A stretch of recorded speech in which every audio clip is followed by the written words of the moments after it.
আসসালামু আলাইকুম, সবাইকে এনএস টিউটোরিয়ালে স্বাগতম। আজকে আমরা রাইট ফর্ম ভার্বের কিছু প্র্যাকটিস নিয়ে আলোচনা করব। সবাই লক্ষ্য করো।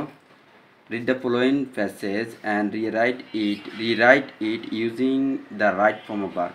তাহলে নিচের প্যাসেজটা আমাদেরকে পড়তে হবে, তারপরে এখানে ভার্বের যে সঠিক ব্যবহার ওগুলা নিয়ে আমাদেরকে কি আলোচনা করতে হবে। খেয়াল করো, parents dash the blessing of god to us. তাহলে এখানে আমাদেরকে একটা বিষয় খেয়াল করতে হবে। দেখো এখানে বি রয়েছে, আমরা জানি কোনো সেন্টেন্সের মধ্যে যদি বি থাকে তাহলে বি এর মধ্যে এম, ইজ আর এই তিনটা শব্দ থাকে। বি এর মধ্যে খেয়াল করো, বি এর মধ্যে থাকে এম, ইজ, তারপর হচ্ছে আর, ওয়াজ, ওয়ার। তাহলে সবাই আমার সাথে বলবা, বি এর মধ্যে থাকে am, is, are, was, were. তাহলে খেয়াল করো, অর্থাৎ এখানে যেহেতু এই সেন্টেন্সটা হচ্ছে তোমার প্রেজেন্ট টেন্সের ক্ষেত্রে অর্থাৎ বর্তমান কালের ক্ষেত্রে এবং পিতামাতাকে বোঝানো হচ্ছে। আমরা জানি পিতামাতা হচ্ছে দুইজন, হ্যাঁ, এই জন্য আমাদের ভার্বটা হবে এখানে প্লুরাল হবে, অর্থাৎ প্যারেন্টস আর হবে। Parents are the blessing of god to us. পৃথিবীতে বাবা মা হচ্ছে আমাদের জন্য আশীর্বাদ স্বরূপ। দেখো, হোয়েন এ চাইল্ড ড্যাশ বিয়ার, বলা হচ্ছে যখন একটা শিশু জন্মগ্রহণ করে। তাহলে এখানে জন্মগ্রহণ করাকে বোঝানো হচ্ছে, এটা প্যাসিভ মুডে আছে। কোনো বাক্য যখন প্যাসিভ মুডে থাকে তখন এখানে ইজ বর্ন হয়। কোনো বাক্যে প্যাসিভ মুডে থাকলে তখন কি, এই জন্য এখানে ইজ বর্ন হবে, অর্থাৎ বিয়ারের ফার্স্ট পার্টিসিপাল ফর্ম হচ্ছে বর্ন। আর যেহেতু প্যাসিভ মুডে আছে এই জন্য হচ্ছে ইজ। তাহলে হোয়েন এ চাইল্ড, একটা শিশুকে বোঝানো হচ্ছে, এজন্য ইজ হয়েছে। যদি হচ্ছে চিলড্রেন বোঝাতো তখন আর হতো। তাহলে when a child is born, যখন একটা শিশু জন্মগ্রহণ করে, দেয়ার জয়েজ নো বাউন্ডস, তাহলে তখন তাদের আনন্দের সীমা থাকে না। এখানে দেখো দেয়ার জয়েজ, এখানে তাদের আনন্দকে বোঝানো হয়েছে।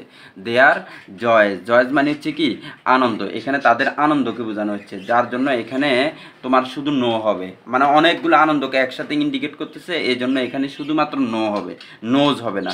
কি হবে? নো। এরপর দেখো, দে বিগান টু স্টার্ট,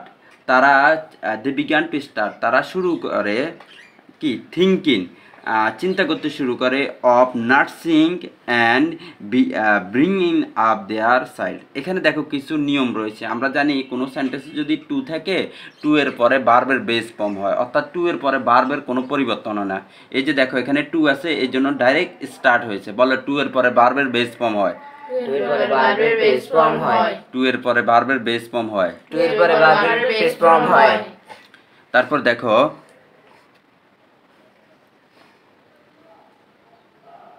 তাহলে দে বিগান টু স্টার্ট থিঙ্কিং, তারা চিন্তা করতে শুরু করে, থিঙ্কিং। আর আরেকটা কথা মনে রাখবা, কোনো সেন্টেন্সে যদি দুইটা ভার্ব থাকে, কোনো সেন্টেন্সে কয়টা ভার্ব থাকে? দুইটা ভার্ব থাকে। তাহলে লেখা করো, দে বিগান টু, আমরা জানি কোনো সেন্টেন্সে যদি টু থাকে, টু এর পরের ভার্বের বেস ফর্ম, এই জন্য স্টার্ট হয়েছে। আর দুইটা ভার্ব যদি থাকে পরের ভার্বের সাথে আইএনজি হয়, তাহলে স্টার্ট থিঙ্কিং। দেখো এখানে শুধুমাত্র থিঙ্ক রয়েছে, কিন্তু এখানে আমরা থিঙ্কিং দিলাম। কেন দিলাম? কারণ দুইটা ভার্ব একসাথে রয়েছে, থিঙ্কিং অফ। আমরা জানি কোনো সেন্টেন্সে এখানে অনেকগুলো নিয়ম, কিন্তু রাইট ফর্ম ভার্বে তুমি যখন একটা কোশ্চেন কি করবা, সলভ করতে যাবো, অনেকগুলো নিয়ম চলে আসবে। স্যার প্রত্যেকটা নিয়মে বলতেছি। দেখো এখানে প্রিপোজিশন রয়েছে, অফ। প্রিপোজিশন থাকলে পরের ভার্বের সাথে আইএনজি হয়। এই অফটা হচ্ছে তোমার কি প্রিপোজিশন, অফটা কি প্রিপোজিশন।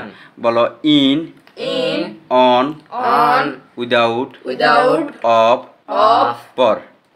তাহলে এই যে এগুলো হচ্ছে তোমার প্রিপোজিশন। যদি সেন্টেন্সে এগুলো থাকলে পরের ভার্বের সাথে আইএনজি হয়। দেখো, অফ নার্সিং, এই জন্য নার্স না হয়ে নার্সিং হয়ে গেল, of nursing and bringing up their child. এখানে আরেকটা নিয়ম রয়েছে, কোনো সেন্টেন্সে যে দেখবা যদি অ্যান্ডের আগে যে সেন্টেন্সটা রয়েছে, অর্থাৎ অ্যান্ডের আগে যদি কোনো শব্দের সাথে আইএনজি বসে, অ্যান্ডের পরেও শব্দের সাথে আইএনজি বসবে, ঠিক আছে? এই জন্য দেখো, nursing and bringing up their child, এই ভার্বের সাথে আইএনজি হয়েছে, ব্রিঙ্গিং আপ দেয়ার চাইল্ড।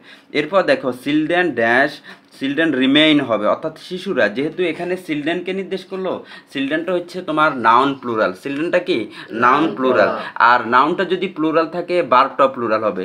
এই জন্য children remain safe under the custody of their friends. বলা হচ্ছে যে শিশুরা যতক্ষণ পর্যন্ত বাবা মার কাছে থাকে ততক্ষণ পর্যন্ত তারা সর্বোচ্চ নিরাপত্তা থাকে, সিন্স দেয়ার বার্থ, তাদের জন্ম পর্যন্ত। দেখো, ফ্রেন্ডস নেভার মাইন্ড, এখানে এই যে নেভার মাইন্ডের নিচে দাগ দিতে হবে।